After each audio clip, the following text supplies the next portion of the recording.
Hello, this video is for those of you who are thinking about using the Kawasaki Versys 300X as an adventure bike.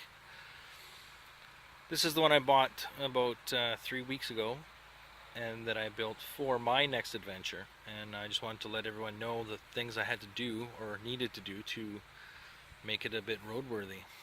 Starting from the top, the standing position's a little hunched over, so I was able to get a combination of two different risers together to give me at least a 2-inch increase in height on the bars with no problems, no extension of cables. I had to reroute the clutch cable, and it is stretched to the limit, but it seems to be fine.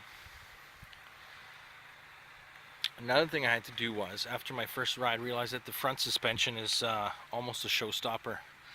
And what I ended up doing was going to a dealership and getting aftermarket progressive springs for a KLR 650 808 and newer, which shares the same diameter of fork but different length. So what I did was I was able to cut them 1.25 inches longer than the stock springs and reshape the cutoff end to look somewhat flat so that it would work in the fork. The kit comes with PVC tubes, so I cut those to a length without any preload.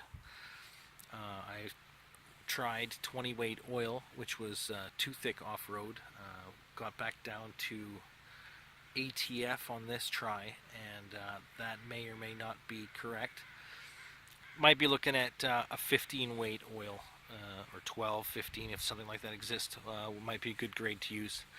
I was able to fit 120 wide tires on the front.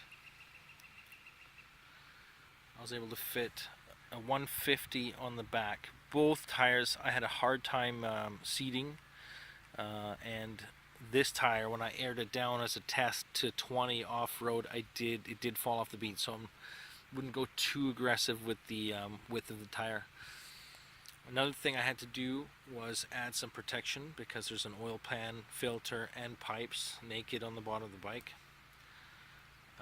Another pet peeve that I had right out of the box was that the exhaust was on the ground, and I dropped the bike often, and that would break right away. So I moved it to where it should be, and it almost looks at home there. I did not yet move the brake fluid reservoir. I still haven't found a place for that because it is now that space is taken up by pipes now. I don't use hard bags because they tend to break off, so I use soft packs, and these are the frames that I welded up onto the stock frame to accommodate a tent, a bedroll, and some soft bags. For that to work, I had to relocate the taillights up high. I shortened them and put them up, tucked them up into the rack. And because I had room on the other side, I added a tool tube. And also because the rear fender mud flap is kind of a toy. It's probably something from the Ninja. It needed a little reinforcement, so I tied that into it.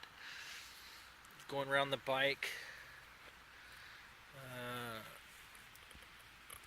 The shifter is designed for, I don't know, a small woman's sandal or something.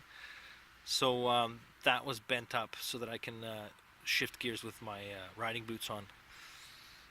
And as far as, oh yeah, the only other mod I did was, a very important one actually, was I put a 15 tooth sprocket from a Kawasaki Ninja 300. The part numbers for the 300 and 300X do not match, but I did try it out, and the 300 Ninja sprockets do fit in this bike. I heard that the 16 won't, but 15 no problem. And it's a super easy swap. 2 covers and loosen the chain and you're good to go. This bike still needs pegs probably. These are great pegs, but I think if they were muddy it could be a bit dangerous. And there's no pad on the bottom of the kickstand. So if you're anywhere on soft ground, it's hard to keep the bike up. Other than that, on a positive note, the ABS is fantastic on and off-road. I was scared that I'd have a problem with it, but it seems to be awesome in all conditions. And the engine is fantastic. It's a fine-tuned machine. For those of you that don't like big singles, the vibrations, the how do you say, the lawnmower-esque feel of it, this is awesome. It's got a 11 or 12,000 red line. It's a fine-tuned machine. It's a performance machine. It's not, doesn't have a whole lot of power, but it just sounds good and feels good to ride. Suspension is limited, but after these modifications, I've had no problem to ride all the places my my modified TW goes. Not all, but a lot. So hopefully that helps.